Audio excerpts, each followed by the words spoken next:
NP से आज यहाँ एक ऐसे विषय पर चर्चा करने जा रही हूँ जो न केवल हमारे जीवन को प्रभावित कर रहा है बल्कि हमारे भविष्य के अस्तित्व पर भी संकट ला रहा है, और वह विषय है प्रदूषण।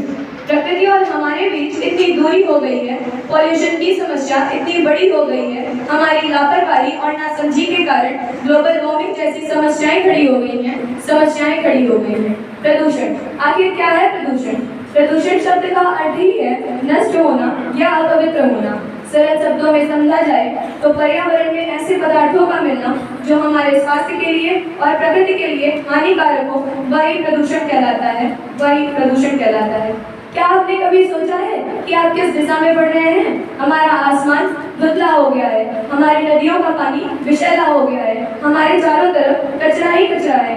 यह केवल एक पर्यावरणीय समस्या नहीं है, बल्कि यह हमारे स्वास्थ्य, हमारी संस्कृति और हमारे समाज का भी प्रश्न है।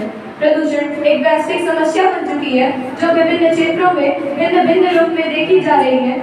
हर किसी को सांस की बीमारी ने मारा है, हर शहर में पॉल्यूशन ही इतना सारा है। पेड़, पर्यावरण ये हमारे मित्र हैं, इनके बिना शायद ही कोई हमारा है। हाँ, मैं बात कर रही हूँ वायु प्रदूषण की। आज हर कोई सांस लेने के लिए तरस रहा है।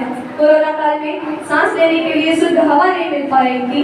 धुआं, धूल और औद्योगिक रसायनों ने हमारे जीवन को बीमारियों का शिकार बना दिया। पानी की धारा, जीवन का आधार, स्वच्छ जल का संकल्प, करें हम साकार। हाँ, मैं बात कर रही हूँ जल प्रदूषण की। हमारे जल स्रोतों का हाल बेहाल है। नदियाँ, तालाब केवल गंदगी का भंडार बन चुके हैं। जल स्रोत प्रदूषित होते हैं तो जल का उपयोग कृषि, उद्योग और पीने के लिए मुश्किल हो जाता है। आज प्रदूषित जल के कारण कॉलरा, हेपेटाइटिस जैसे रोग बढ़ रहे हैं। कचरे से भरी आज ये पड़ी है, पॉल्यूशन की चादर में ढकी ये सड़ी है। मैं बात कर रही हूँ अपनी पृथ्वी की, उसी पृथ्वी की जिसे हम धरती माँ कहकर बुलाते हैं। यही अनमोल निधि, यही हमारी माँ, जिसकी गोद में हम ही नहीं बल्कि पूरी सृष्टि बसी है। रासायनिक खादों और प्लास्टिक के कचरे ने हमारी भूमि की उपजाऊता को नष्ट कर दिया है। अब प्रश्न यह है, क्या आगे भी हम इसी प्रकार अपनी माँ को संकट देते रहेंगे? विभिन्न क्षेत्रों में प्रदूषण निरंतर बढ़ता जा रहा है। कहीं दूर न जाकर अपनी ही राजधानी दिल्ली की बात करते हैं। दिल्ली जो मोस्ट पॉल्यूटेड शहर बन चुका है and also one of the top 10 most polluted cities in the world. जहां यूरोप में मॉर्निंग विजिबिलिटी 1 किलोमीटर की है, वहीं अगर बात करें दिल्ली की तो यह घटकर 10 मीटर तक की रह गई है। 24 गाड़ियां आगरा के एक्सप्रेसवे पर इकट्ठे टकरा जाती हैं और उस हादसे में कईयों की जान भी जाती है। PM 2.5 यानी पार्टिकुलेट मैटर, हवा में मौजूद वो छोटे कण जो 2.5 माइक्रोमीटर से भी छोटे हैं, लेकिन हमारे सेहत के लिए बहुत ही हानिकारक हैं। वो हमारे ब्लड स्ट्रीम और लंग्स में एंट्री कर जाते हैं और हमें इन्फेक्ट करते हैं। WHO की गाइडलाइन के अनुसार PM 2.5 का 50 के नीचे ही रहना चाहिए, लेकिन अगर यह 300 के पार जाता है तो बहुत ही हानिकारक है। वहीं अगर बात करें तो दिल्ली की तो 8 नवंबर 2017 को यह बढ़कर 723 के पार चला जाता है। अब आप खुद सोच सकते हैं, यदि आप दिल्ली में रह रहे हैं तो सीधे 10 वर्ष आपकी उम्र कम हो सकती है। अब आप खुद सोच सकते हैं कि दिल्ली में रहने वाले लोगों के जान पे कितना खतरा है। अब सवाल यह है कि हम क्या कर सकते हैं? क्या सिर्फ शिकायत करने से कुछ होगा? नहीं, हमें ठोस कदम उठाने होंगे, जैसे जागरूकता फैलाना। कहते हैं बूंद बूंद से घड़ा बढ़ता है, उसी प्रकार अगर हम अपने छोटे प्रयासों से अपने आसपास के लोगों को जागरूक करते हैं तो वह दिन दूर नहीं जब हमारा पूरा देश जागरूक होगा।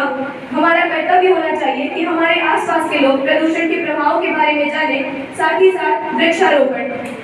हम प्रतिवर्ष अपना जन्मदिवस मनाते हैं, तो क्यों ना हम अपने जन्म दिवस पर एक वृक्ष लगाएं और स्वयं ही उसकी देखभाल करें। इस प्रकार प्रतिवर्ष एक व्यक्ति एक वृक्ष लगा सकता है।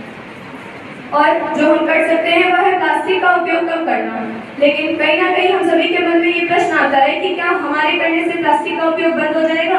क्या अगर हम प्लास्टिक का उपयोग बंद करते हैं तो पूरे देश में प्लास्टिक का उपयोग बंद होगा?